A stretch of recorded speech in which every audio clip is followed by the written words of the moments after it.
Зарташ айылы менен Чоң Кара айылынын жашоочуларынын ортосунда ызы чуу мына ушул арыктан аккан суунун айынан чыккан. Анткени Зарташ айылына келген арыктагы сууга кошуна турган Чоң Кара айылынын эли мал жандыктарын суугарат.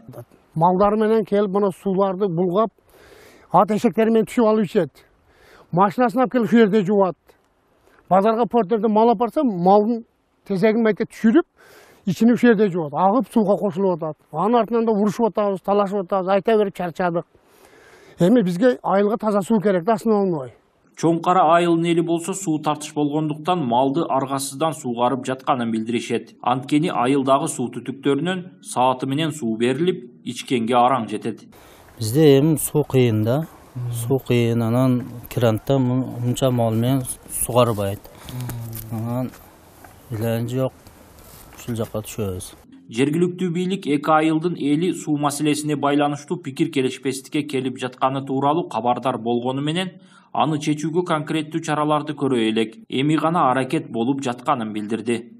Берке Чоң Кара айылына лоток коюп берүү боюнча биз сүйлөшүлгөн болчу.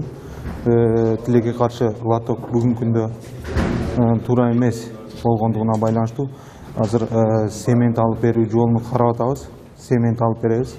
Анан жайыттын атайын ошол жерден мал суу иче турган жайды курган экен.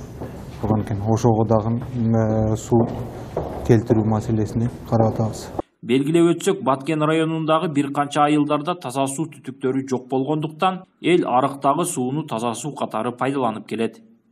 Улан Маккамбаев, Нурлан Максуталиев, ЛТР, Баткен облусу.